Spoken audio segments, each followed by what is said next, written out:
Así que, hermanas, les damos la más cordial bienvenida. Estamos muy contentos de que estéis con nosotros. Y, hermanas, cuéntenos cómo nos conoció, qué le motivó a estar aquí con nosotros. Yo le aguanto el micro. Cuéntenos un poco la Buenas historia. tardes, hermanos. Realmente que ha sido de mucha bendición los devocionales del pastor en estos tiempos de pandemia. Tengo una prima en Houston y ella fue la primera que me mandó unos mensajes de él y yo empecé a escucharlos y así pues seguí compartiendo con otras hermanas y enviándoselos a los grupos de mi familia. Y gracias a Dios que ha sido de mucha bendición porque sí creemos que es la palabra de Dios, la sana doctrina que se predica aquí. Y ha sido de mucha bendición el pastor. Mi familia, tengo 3 hijos y los 3 allá estaban desde ayer. Mami, y ya te contestaron que puedes estar porque sabemos lo que cuesta, ¿verdad?, venir acá y por la situación de la pandemia. Así que en algún momento tuve la idea y dije, Señor, a mí me gustaría un día estar en esa iglesia. Por eso le doy gracias al Señor por darme la oportunidad de estar hoy aquí. Que el Señor les bendiga y realmente que es un gran privilegio que el siervo del Señor sea escuchado en diferentes países, que ni siquiera se conocen, porque creo que Honduras nadie lo conoce por acá. Amén. ¿Y ella quién es, hermana? Preséntate. Bueno, ella es mi sobrina Evelyn. Ella sí vive en Alicante desde hace 6 años, pero yo viajé desde Honduras el 5 de diciembre y me voy el 5 de enero. ¿Y ella también te ha enseñado los vídeos y todo eso? Sí, ella es la que me los manda a través del WhatsApp todos los días y yo también los sigo. Yo no tenía ni idea de que este año iba a venir a conocer Tenerife y mucho menos estar aquí en esta reunión el día de hoy. Y desde que se planeó el viaje de ella para acá, para mi casa, me dijo, tenemos que ir. Y yo en su momento le dije que no podía por la economía y el trabajo, que estoy ahora mismo sin trabajo. Yo le dije, tía, no puedo, pero yo sé que los planes de Dios son perfectos y pues gracias a Él aquí estoy hoy. Y gracias a la hermana que nos estuvo contestando del teléfono, que todavía hoy en la mañana quería confirmar de que sí estábamos acá. Canderina, que está ahí arriba. Después se la presentamos para que la mucho conozcan gusto, personalmente. hermana. Sí, traemos un calendario para ella. Un aplauso a nuestras hermanas y una bendición tenerlas con nosotros. Un placer. Gracias, gracias. Gloria a Dios. Gloria a Dios. ¿Nos trasladaríamos nosotros a Honduras o a un país tan lejano para ir a conocer a un pastor o una iglesia que ha sido de bendición para nuestra vida? Pues no son los primeros hermanos que aparecen por aquí, Y la verdad es que muchas veces he pensado que vivimos en una isla muy lejos del continente, muy lejos de España. Si hubiéramos tenido esta congregación, por ejemplo, en la península, ¿cuánta gente habría venido de todas partes del mundo que nos escriben cada día diciéndonos que les haría una ilusión tremenda conocer a los hermanos de esta iglesia? Aunque lógicamente por los motivos que todos sabemos no pueden estar todos, pero la verdad es que estamos tan sorprendidos. Yo les digo sinceramente, hermanos, tanto Elena como yo, como todos prácticamente, estamos cada día llevándonos inmensas y preciosas sorpresas, como por ejemplo esta de esta tarde que no esperábamos. Y no somos conscientes, yo creo que todavía nosotros no somos conscientes de lo que significa predicar la palabra de Dios, sea quien sea, y al otro lado del mundo, que te estén viendo o te vayan a ver miles y miles de personas. Todavía eso no nos cabe en la cabeza. Sé que ya ha pasado algún tiempo, después del tiempo del confinamiento, que fue el año pasado, pero la única palabra que podemos pronunciar es gracias, Señor. Gracias porque tú has sido fiel. Tú has sido bueno, como hemos cantado esta preciosa alabanza que hacía años que no la oía. Y la verdad es que en nuestros corazones hay gratitud constante y permanente hacia nuestro Dios. Porque lo que está haciendo el Señor, no lo que hizo, lo que sigue haciendo el Señor y lo que continuará haciendo el Señor, nos tiene realmente sorprendidos y nos tiene realmente agradecidos porque vemos que Él obra en lugares, en vidas y en corazones que tal vez nunca conoceremos, Pero eso da igual, porque lo importante no es que nos conozcan a nosotros, lo importante es que le conozcan a Él, porque Él es el Rey de Reyes y el Señor de los Señores, y le damos un fuerte aplauso a nuestro Dios. A Él la gloria, a ti la gloria, Señor. Aleluya. Gracias, Dios mío. Aleluya.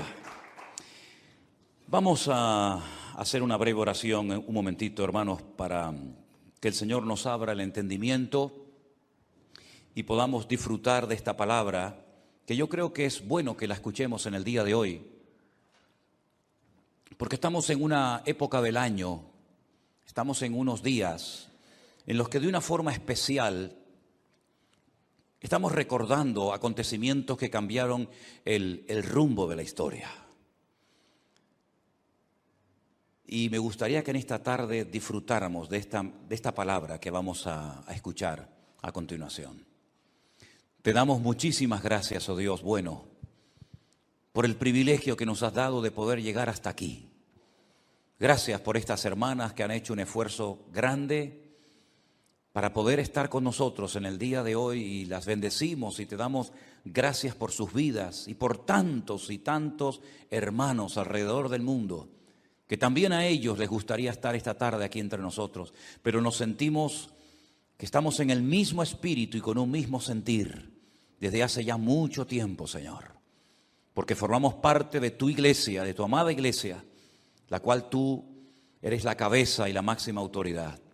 Dios mío, en esta palabra que vamos a compartir en esta tarde, que sea de bendición para todos y que disfrutemos de ella y que tu Espíritu Santo la use para traer bendición y fortaleza a nuestra vida. En el nombre de Jesús. Amén y amén. Hemos hablado en estos días del nacimiento de Jesús. Recientemente les compartí acerca de la visita de aquellos magos de Oriente que vinieron de lejanas tierras para adorar al Señor. Pero yo hoy quisiera hablar de unos personajes que no sé por qué se habla muy poco de ellos y jugaron un papel muy importante a la hora del nacimiento del Señor Jesucristo. Vamos, por tanto, al Evangelio de Lucas, al capítulo 2, a partir del versículo 8. Lucas, capítulo 2, a partir del versículo 8. Y me estoy refiriendo nada más y nada menos que a aquellos pastores que fueron avisados de una forma sobrenatural sobre el acontecimiento glorioso del nacimiento del Mesías. La historia bíblica dice así: había pastores en la misma región que velaban y guardaban las vigilias de la noche sobre su rebaño. Y aquí se les presentó un ángel del Señor, y la gloria del Señor los rodeó de resplandor y tuvieron gran temor. Pero el ángel les dijo: no temáis, porque aquí os doy nuevas de gran gozo que será para todos en el pueblo, que os ha nacido hoy en la ciudad de David un Salvador, que es Cristo el Señor. Esto os servirá de señal: hallaréis al niño envuelto en pañales, acostado en un pesebre. Y repentinamente apareció con el ángel una multitud de las huestes celestiales que alababan a Dios y decían, y el texto original dice así, la forma como se debería de leer: gloria a Dios en las alturas y en la tierra. Así es como se leería en el texto original. Y buena voluntad para con los hombres. Sucedió que cuando los ángeles se fueron de ellos al cielo, los pastores se dijeron unos a otros: pasemos pues hasta Belén y veamos esto que ha sucedido y que el Señor nos ha manifestado. Vinieron pues apresuradamente y hallaron a María y a José y al niño acostado en el pesebre. Y al verlo dieron a conocer lo que se les había dicho acerca del niño, y todos los que oyeron se maravillaron de lo que los pastores decían. Pero María guardaba todas estas cosas en su corazón, meditándolas. Y volvieron los pastores glorificando y alabando a Dios por todas las cosas que habían oído y visto, como se les había dicho. ¿Cuántos dicen amén? Gloria a Dios.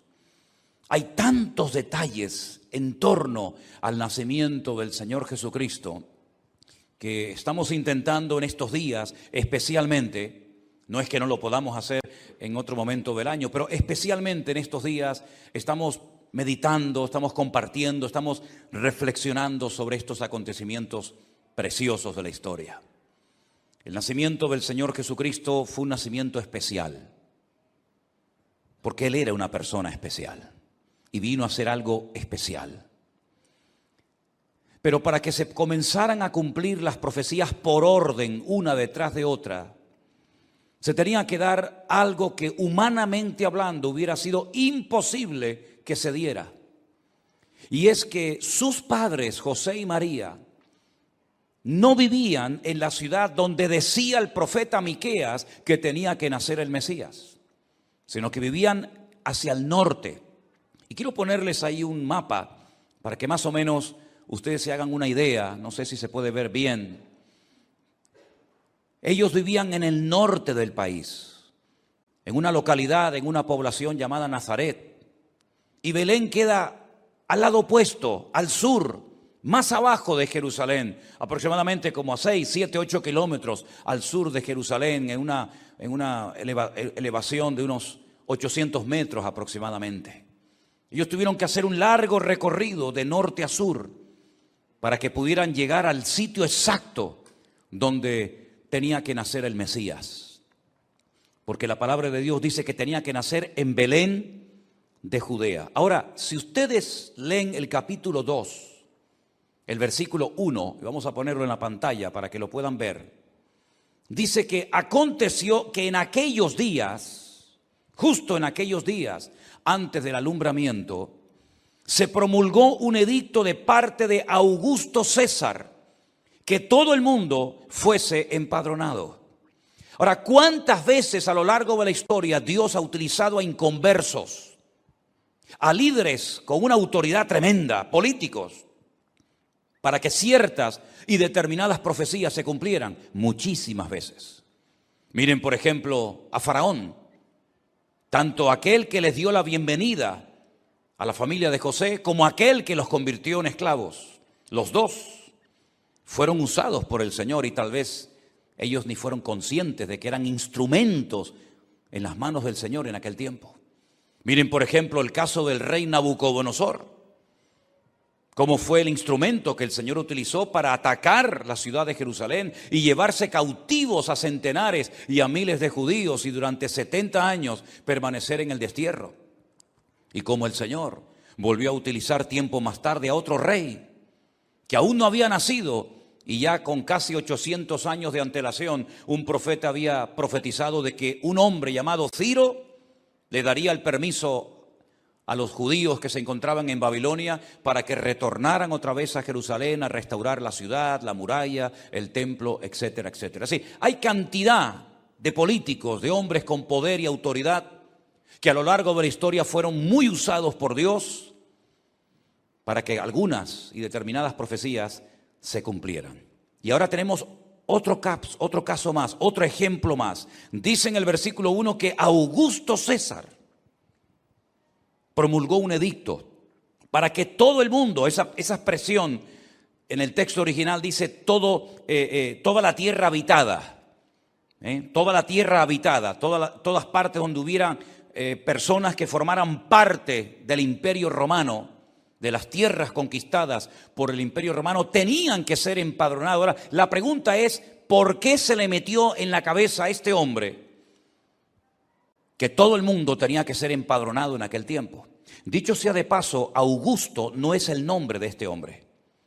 Augusto no es un nombre, Augusto es un título. La palabra Augusto significa lo siguiente. Según el diccionario, Augusto dice que produce o merece respeto y admiración por su excelencia o solemnidad. Cuando a él lo iban a nombrar César de Roma, le propusieron varios títulos y ninguno le hizo gracia, ninguno le agradó. Entonces él dijo, quiero que a partir de ahora no me llamen Octavio, porque él realmente se llamaba Octavio, y él era el hijo adoptivo de Julio César. Julio César lo adoptó, le puso el nombre Octavio, pero cuando él llega a ser un César de Roma, él no se conoce como Octavio, sino como Augusto, una persona importante, una persona influyente, Augusto César. Y ese es el que promulga un edicto para que todo el mundo vaya al lugar de origen y sea empadronado. ¿Qué fue lo que motivó a este hombre a hacer este censo? ¿Qué hay detrás de esto? Bueno, hay intereses económicos e intereses personales detrás de este censo. ¿Por qué? Porque primeramente lo que él quería era tener un control mundial de la población. Parece ser que este espíritu de querer controlar no es nada nuevo, sino que ya viene desde los albores de la humanidad. Con este censo, él sabría cuántos habitantes tendrían que pagar impuestos. Tendría un control de toda la población mundial, por lo menos del Imperio Romano, y exigirles impuestos.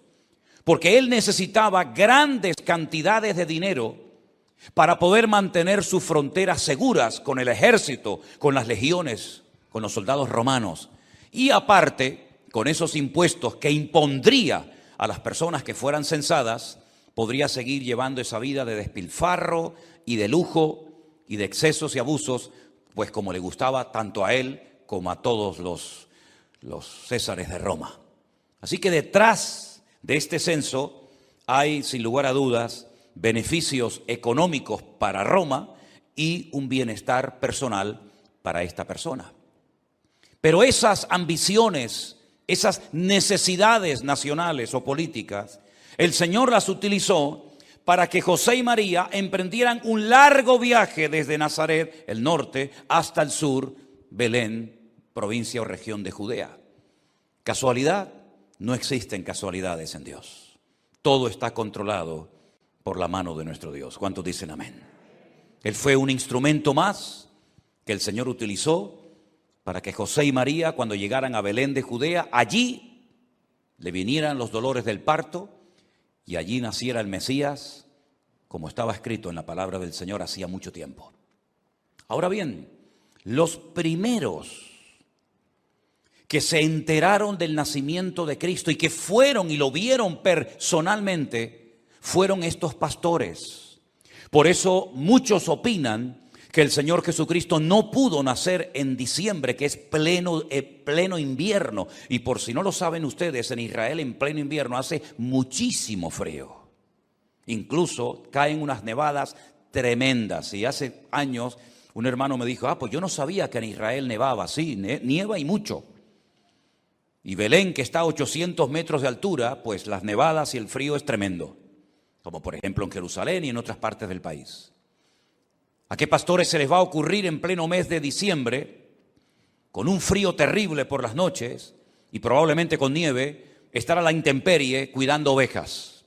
De ahí que muchos hayan llegado a la conclusión de que es imposible que el Señor Jesucristo hubiera nacido en el mes de diciembre, que efectivamente no nació en el mes de diciembre, puesto que estos pastores dan testimonio de que no podía ser invierno, puesto que estaban al aire libre cuidando las ovejas y los corderos que se criaban en Belén para después llevarlos a Jerusalén y sacrificarlos en el templo. Por ejemplo, ustedes saben que cuando llegaba la primavera, la primera fiesta religiosa de obligatorio cumplimiento era la fiesta de Pesaj, que se celebra aproximadamente entre los meses de marzo y abril. Y el sumo sacerdote viajaba esos 8 kilómetros al sur de Belén y compraba 2 corderos supuestamente perfectos, sin ningún defecto, y los llevaba a Jerusalén.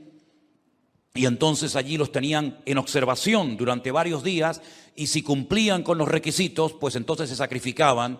Y curiosamente en aquellos días también otro cordero, el Cordero de Dios, que quita el pecado del mundo, fue también sacrificado, pero no sobre un altar, sino sobre una cruz.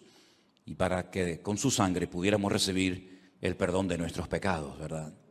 Estos pastores están haciendo lo que han hecho durante toda la vida, cuidar de sus ovejas. Ahora, permítame decirles que los pastores de ovejas no eran gente muy querida por los judíos. Y son judíos estos pastores, pero eran personas despreciadas, sobre todo por la casta sacerdotal, como siempre, ¿no? Sobre todo por los religiosos. Y la pregunta es, ¿por qué? Porque ustedes saben perfectamente, si habéis criado o sabéis algo de criar animales, que cuando una persona cría animales, no hay descanso, no hay vacaciones. Siempre tienen que comer los animales, las vacas tienen que ser ordeñadas, siempre hay que cuidarlas. Y los pastores, por amor a sus rebaños, quebrantaban el sagrado día del Shabbat o el día de reposo. Y eso para los judíos era imperdonable. ¿Se acuerdan cuando aquel llevó una carga y le preguntan los judíos, ¿cómo te atreves a llevar una carga en día de reposo?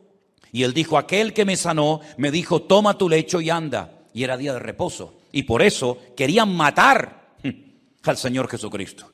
Por eso los pastores no eran muy queridos, sobre todo por los religiosos, porque como sabían que en Shabbat trabajaban y tenían que llevar a sus ovejas o a sus cabras a pastar y a cuidarlas, pues eran despreciados por los sacerdotes y por el resto del pueblo. Y no solamente eso, sino que les prohibían dar testimonio de cualquier acontecimiento, es decir, no podían presentarse como testigos de nada. En el momento en el que alguien llevara a un pastor como testigo de algo, quedaba automáticamente desacreditado, porque los pastores no se les permitía dar testimonio de nada. Era como un castigo.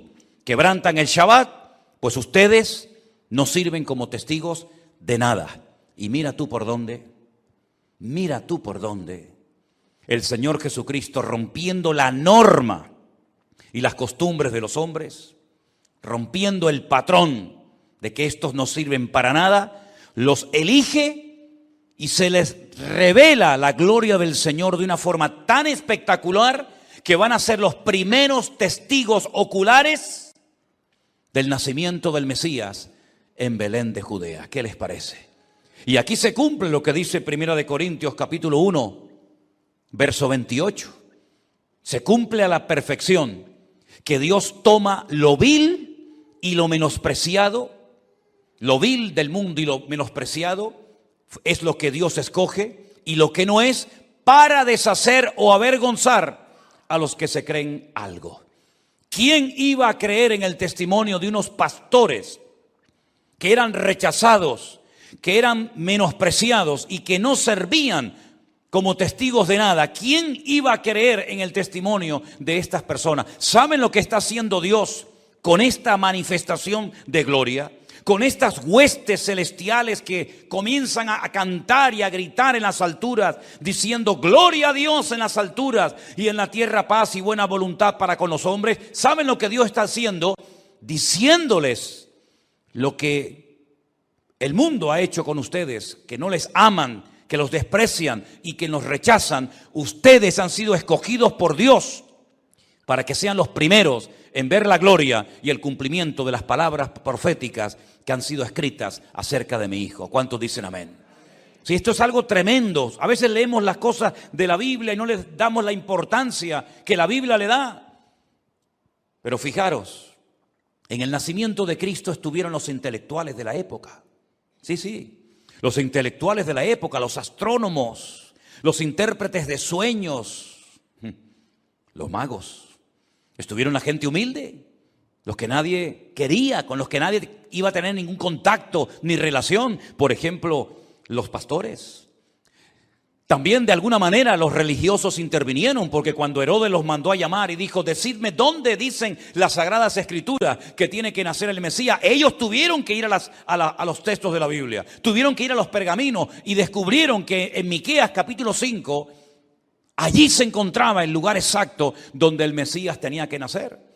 Y en cierto sentido también los romanos, los inconversos, los paganos, también intervinieron, puesto que si no hubiera sido por el edicto de Augusto César, José y María nunca hubieran ido desde Nazaret hasta Galilea. Así que tenemos los romanos, los judíos, los intelectuales, los humildes, todo el mundo girando en torno al acontecimiento más glorioso de la historia, que fue la irrupción de Dios humanado, encarnado en la persona de su Hijo, naciendo en Belén de Judea. Y no entiendo cómo hay algunos cristianos que parece que se avergüenzan de decir Feliz Navidad.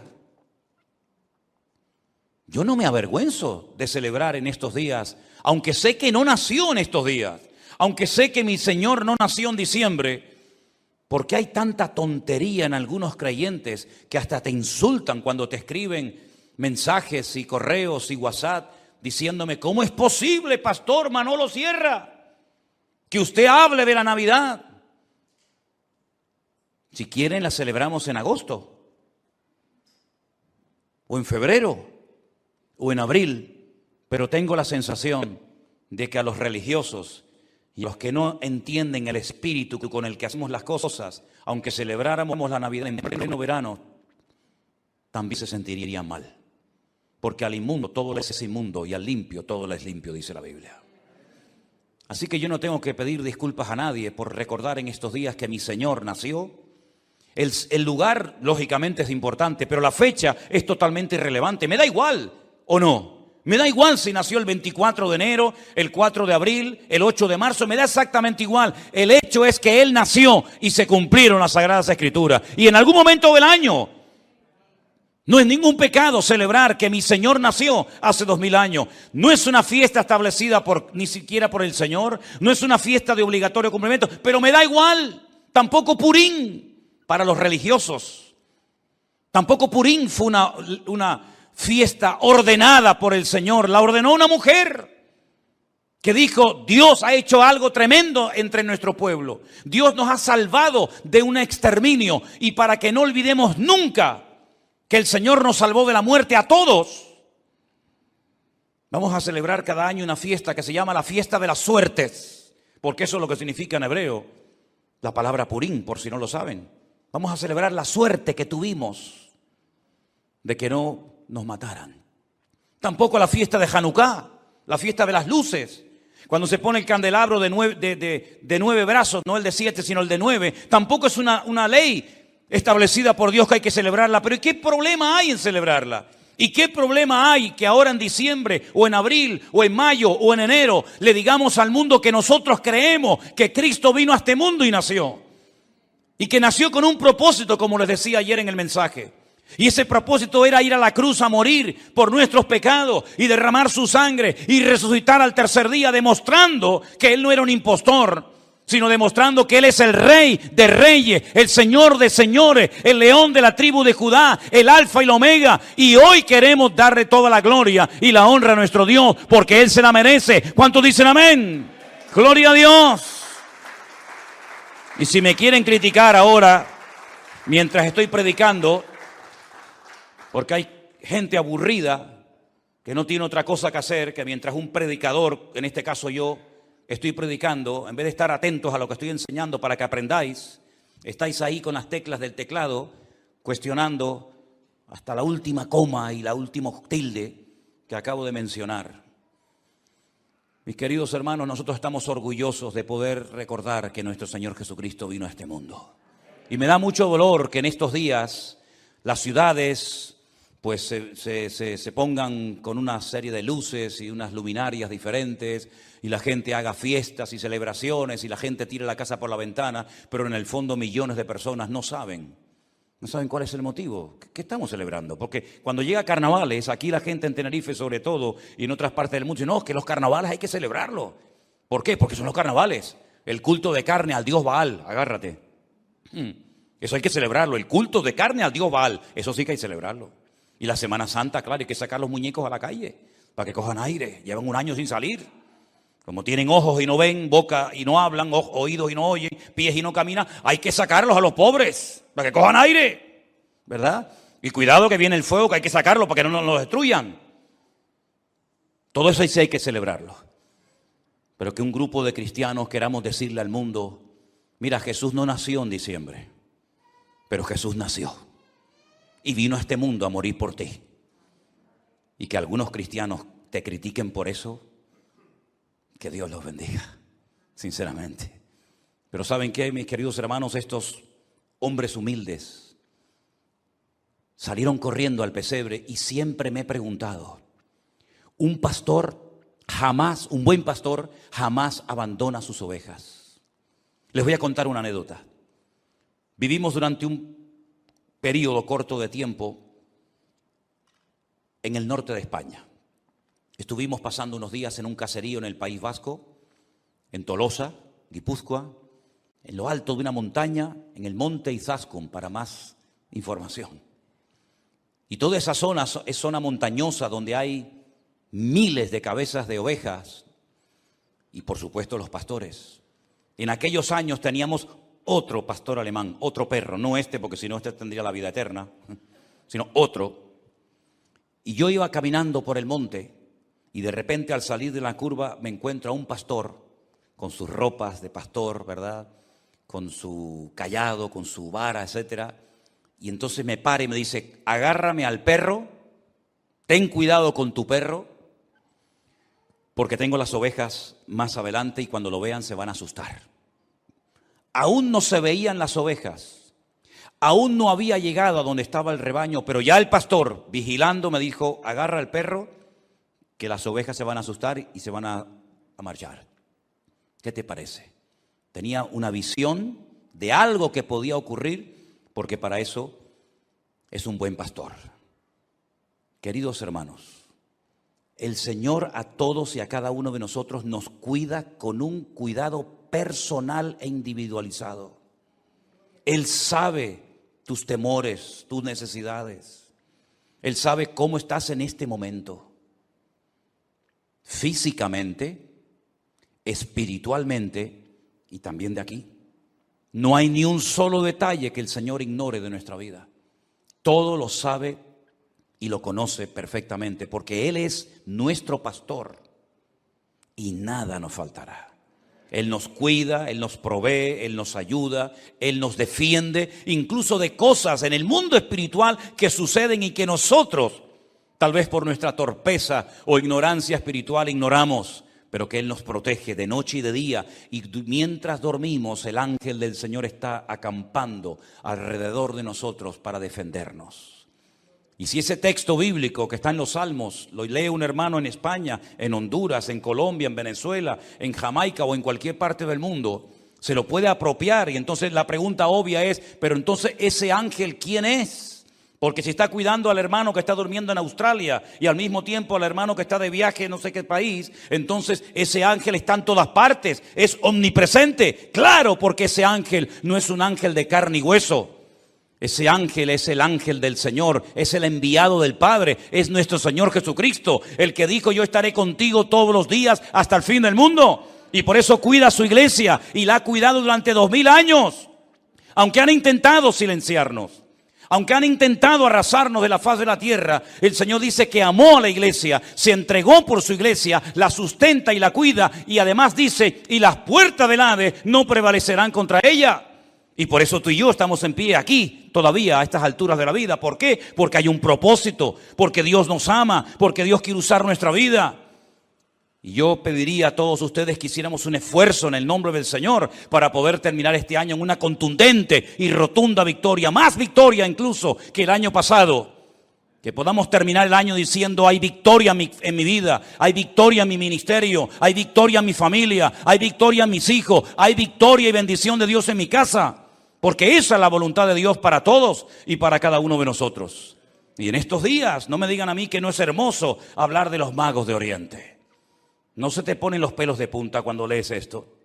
Un niño envuelto en pañales, que van y se postran delante de él y dicen, hemos venido aquí porque hemos visto algo tremendo. Ahora, ¿a quién se presentaban los ángeles en la Biblia? Díganme la verdad. ¿A quién se presentaban los ángeles? Bueno, a la primera persona que se le presentó una vez un ángel, ¿saben quién fue, verdad?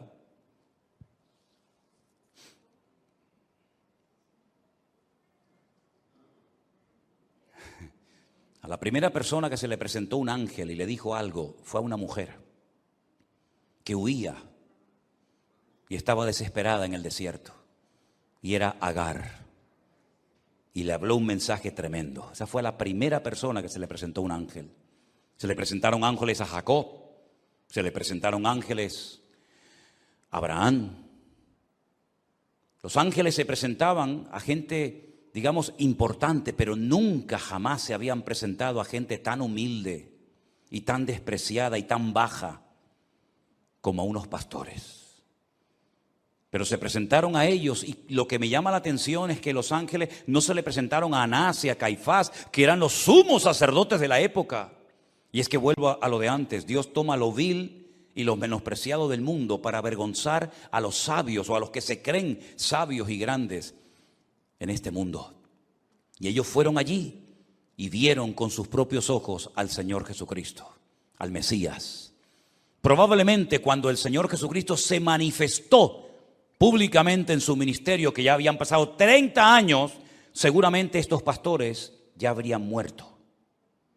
Probablemente no lo conocieron nunca predicando, sanando a los enfermos, echando fuera demonios, resucitando muertos. Seguramente ninguno de estos pastores estuvo en el monte allí en Galilea, escuchando las bienaventuranzas, o oyendo la oración del Padre Nuestro, ni en la casa de Jairo, ni en la expulsión de los cambistas del templo. Pero ellos sabían perfectamente que ese niño era un niño diferente, era un niño especial. Y tuvieron un encuentro personal con Cristo, aunque era pequeño. La pregunta es, ¿tú has tenido ese encuentro con Cristo? Porque a lo mejor conoces cosas de la iglesia del Señor, sea de esta o de otra. Pero yo no te estoy preguntando si conoces cosas de la iglesia de Cristo. Yo te estoy preguntando si conoces al Cristo de la iglesia. Porque incluso hay gente que conoce la palabra de Dios, pero no conocen al Dios de la palabra.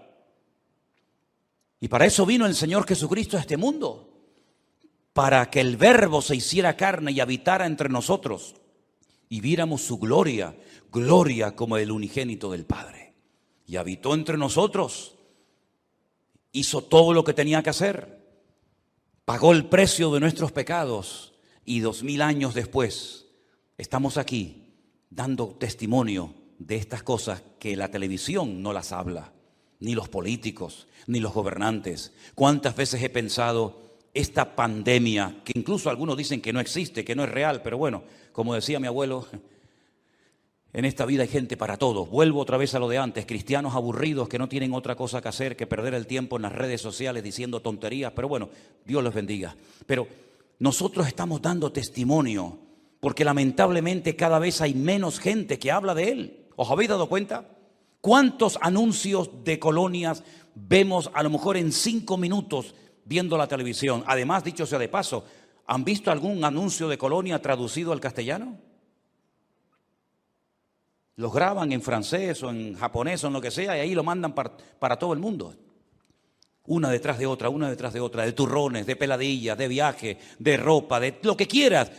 Nadie habla de Él. Nosotros queremos seguir hablando de Él. Nosotros creemos que es nuestra obligación y nuestro deber decirle no solamente a la gente a través de las redes sociales, sino a los compañeros de trabajo. Oye, una pregunta. Tú este año, nosotros no lo hacemos, ¿no? O la mayoría no lo hacemos, pero una pregunta. ¿Tú este año vas a celebrar?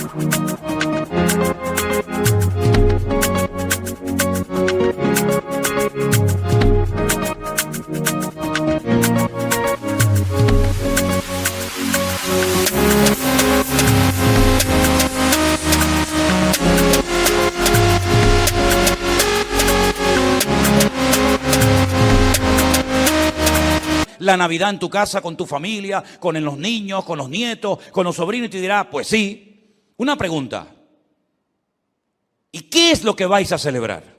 Y seguramente no tiene ni idea lo que este hombre va a celebrar este año. Y tendrá allí el pesebre, y tendrá el arbolito, y tendrá las luces, pero no tienen ni idea de lo que van a celebrar. Y se ha gastado un pastón de dinero, que si los turrones, que si los langostinos, que si la pata de cordero, y no tienen ni idea de lo que están haciendo. Por eso nosotros creemos que España, aunque teóricamente es un país católico, es un país de ignorantes, que no tienen ni idea lo que significa ni siquiera el término Navidad. Pregúntale a mucha gente, ¿qué significa la palabra Navidad? Y no tienen ni idea de lo que significa. ¿Y cuántas veces pasa en nuestras naciones lo que le pasaba a aquellos griegos, que cuando Pablo una mañana se fue a dar una vuelta por el Areópago en Grecia, les dijo, yo observo que ustedes son muy religiosos? Porque incluso he visto un altar, una especie de columna, donde abajo leí una inscripción que pone al Dios no conocido. Sí, adoran hasta lo que no conocen, por si acaso, ¿no? Adoramos a Apolos, adoramos a Afrodita, adoramos a Artemisa, adoramos a Júpiter, pero hasta al que no conocemos también lo adoramos, por si acaso, para que no se nos enfade. ¿Qué te parece? ¿Y la mitología griega qué es? Es querer humanar sus dioses o divinizar su humanidad, peleándose entre ellos, matándose entre ellos. Pero sin embargo nosotros creemos que el único Dios, el creador del universo, de tal manera amó a la humanidad que vino a este mundo para que todo aquel que crea en Él no se pierda, mas tenga vida eterna. Eso es el corazón de lo que queremos proclamar en estos días. Eso es lo que queremos decirle al mundo, que hay un propósito, que hay una razón por la cual Jesús vino a este mundo. Y si el mundo me da la oportunidad de hacerlo en diciembre, lo haré en diciembre, y el año que viene, si estoy con vida, lo volveré a hacer. Pero si fuera en agosto, lo haría en agosto. Y si fuera en mayo, lo haría en mayo, me da igual. Pero voy a aprovechar cualquier rendija, cualquier puerta, cualquier oportunidad que se me abra para hablar de Cristo. Y cuando le digas a una persona o te digan, felicidades, pregúntale, respóndele y dile, felicidades, ¿por qué? Y te dirá, hombre, porque estamos en Navidad. ¿Y qué es la Navidad? Y ahí lo trancaste. Ahí te dirá, bueno, Navidad, no sé. ¿Y para eso estás tú? ¿Para eso estás tú? Así que si te dicen felices fiestas, oye, muchas gracias igualmente. Pero una pregunta, ¿felices fiestas cuál? Hombre, la Navidad. La Navidad, ¿y eso qué es? ¿Tú no sabes lo que es la Navidad? No, explícamelo tú. A ver lo que te dice. En este mes de diciembre tenemos más oportunidades para hablar de Cristo que en todo el resto del año. Todavía en España, todavía en nuestras culturas, en este mes de diciembre hay unas oportunidades que no vamos a tener en enero, ni en febrero, ni en agosto, ni en junio. Pero en este mes vamos a tener la oportunidad de explicarle a millones de personas, a miles de personas, a cientos de personas, lo que significa la fiesta que están celebrando y que les va a llevar en algunos casos a endeudarse hasta el cuello. Y después viene la famosa cuesta de enero, de la cual hablaremos en enero, para enseñarles a ustedes cómo se sube la cuesta de enero y cómo podemos afrontar el resto del año. Amén, hermanos. Vamos a darle gracias al Señor en esta noche. Dale gracias al Señor, porque podemos decir con la boca bien abierta, mi Cristo nació en Belén de Judea y las profecías se cumplieron y todo lo que tenía que cumplirse se cumplió al pie de la letra. Bendito sea nuestro Dios.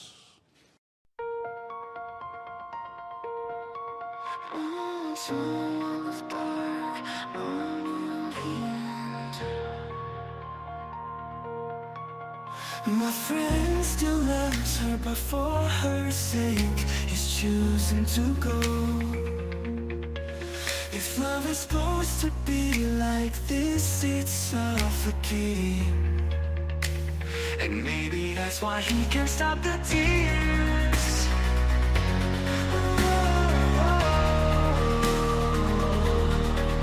I saw the warning signs in your eyes, but I still let you inside. Kept you locked within my heart, though I knew we'd tear apart. I tried to stop but couldn't let go. You haunt my every breath, baby, baby, baby.